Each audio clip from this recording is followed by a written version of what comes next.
Greetings, everyone. My name is James, and this is the Political Divide.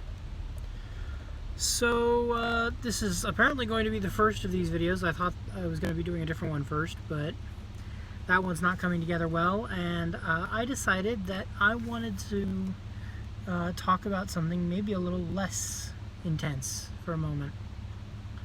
So, to start off, this is going to be a reoccurring thing that I'm going to try to do about political topics, try to give a liberal perspective, try to explain in logic what a lot of people just know. And actually, what I'm about to talk about is exactly that. A lot of people who are liberals, just kind of feel like their ideas are obvious.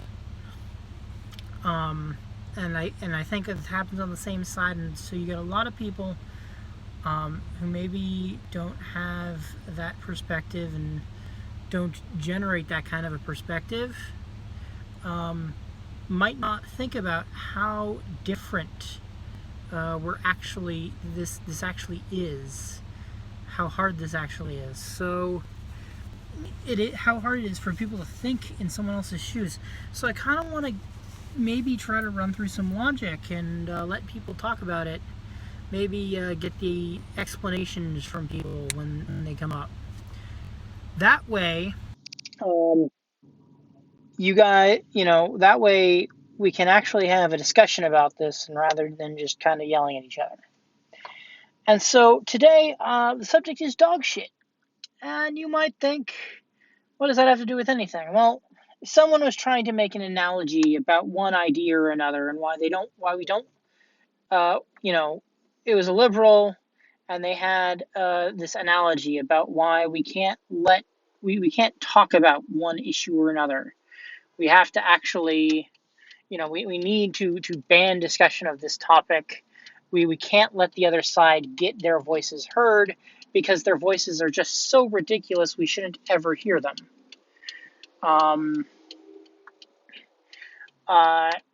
And they used this analogy. You see, they said that it's like a potluck. Free speech is like a potluck, and everyone brings their own speech to their table, their own meal, and that's fine. But then there are some people who decide they want to bring. There's some people who have decided that they want to bring dog shit to the table, and this is supposed to represent our bad idea that we can't allow, that we can't even allow in discourse. And the statement is, you can't when it's dog shit. We're not gonna let it get put on the table. It's dog shit. It doesn't even belong there. It's not it's not something that's genuine, and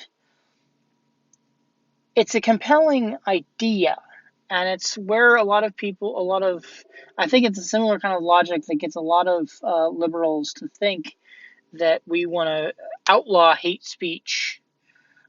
Is this idea that it just has no value, and that because you've decided it has no value, we need to get rid of it. But the problem is, one, there's always going to be someone who finds the view you support to have no value. And two, there's a deeper argument, and it's the one I want to talk about, because people keep trying to tell me it's wrong, and I completely disagree. So, I want to talk about dog shit. Now, in this theory, dog shit is people have brought dog shit to the table, and we're not even going to allow it in there because it shouldn't be there. Well, someone brought it, so someone clearly thinks it should be there. And so already you're working off of somewhat of a flawed interpretation. You're like, no, we just need to tell them it's not okay. Well, we've been trying that, and that obviously hasn't worked, because they still bring in dog shit, right? See, part of the problem is that when you start banning the idea, What you're really getting at is you want to ban the idea of dog shit. You want to make it so no one ever thinks about dog shit ever again. You think that's you won't. You want no one to talk about it. You want no one to talk about dog shit. You can't stop people from thinking about dog shit. And so the problem is the people that like dog shit are gonna keep saying that they like dog shit. And if you tell them they can't, they're not gonna stop thinking it. What they're gonna do is they're gonna find all their dog shit friends and they're gonna get together and they're gonna talk about it in secret back rooms and basements and the dark web or a Stormfront, and they're going to talk about how great dog shit is and how the SJW warriors are keeping dog shit down, and then they're going to build a youth movement designed all around their love of dog shit, and they're going to make sure that dog shit keeps going and keeps going, and eventually we're going to get a president who likes dog shit, and suddenly there's a bunch of people who think dog shit's okay. And all the people who thought dog shit was gone a long time ago go, wait, I thought, where is all this dog shit coming from? Because the problem is you can't outlaw ideas. You can't create thought crime. We don't want to create thought crime. It's the idea of free speech. The idea of free speech is that instead of having thought crime, which is what some people are advocating, instead of allowing us instead of trying to create thought crime, the idea is that we put that out into the marketplace of ideas and allow it to be shot down. We allow it to go and no one to pick it. We allow the dog shit to be put on the table and no one pick it up. And there are a lot of people who disagree with this idea, and there are some problems right now the way new forms of media have allowed have harmed the marketplace of ideas. It's true, but the core problem still holds. Even if you shut up dog shit, people are still thinking about dog shit. You need to fix.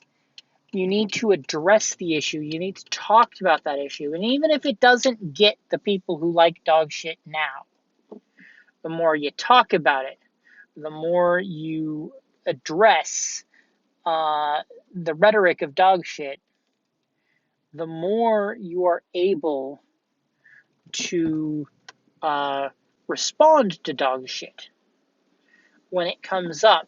And the more younger people are unlikely to be caught up in the dog shit dogma.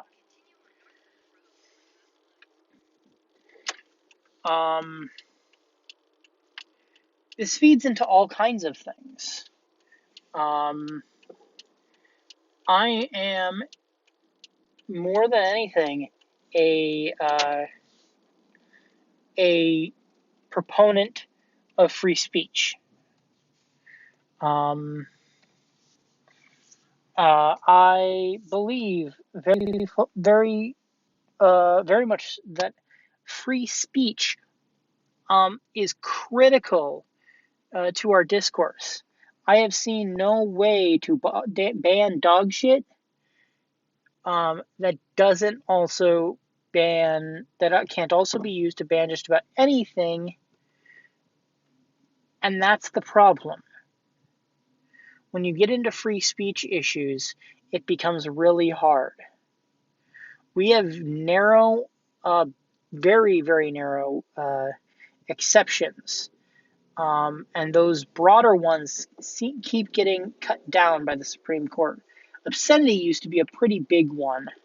But obscenity has been cut to the bone by the Supreme Court over the years, as the Supreme Court recognizes that it's a very dangerous thing to restrain speech, and to use and restraining speech through power of the government is very rough. And so it's had a lot of, it's been, uh, every free speech decision we've gotten on defamation has reinforced this idea that it is more important to us as a society um, to man to um, sorry, it is more important to us as a society to have free and open discourse than it is important to us as a society uh, to ensure that absolutely everything said is perfectly true in every way, shape. It's perfectly true to the nth degree. Um, that it is more important for us to have free and open speech to allow those ideas to be aired out than it is to silence them. I know you guys don't like dog shit at the table.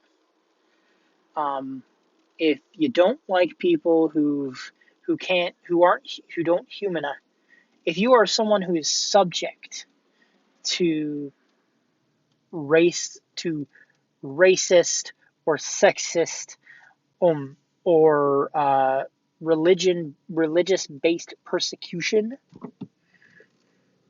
or any other category people are going to classify as hate speech. By the way, when I say sexist, I do in fact also include gender identity. That's a massive thing I'm going to have to get into in my next in our next video. Um, if you are, if you're dealing with that kind of hate speech, I feel for you, and you might not think I do, but I do. Um, and but the answer isn't to just shut them up, because what we've seen time and time again is if we just try to shut them up, it only makes martyrs of them. It only makes them. It only gives their followers more ammunition. The only way to shut out an idea is for us to be able to discuss that idea, because you can't stop the idea. What you can stop is people believing in it. Then again, some people here might think that I'm just talking out of my ass because I'm a white male, and you can't, and therefore I can't know what suffering you've gone through. And if that's true, then my message is not for you, because you are not going to be there to hear my message. But this goes both ways. I feel that free speech is only worthwhile if we're willing to protect speech which we dislike. I think that's critical for free speech. If we only protect speech we like, then we don't have free speech. So please let me know what you think. Put some comments below, and I will see you next time on the Political Divide.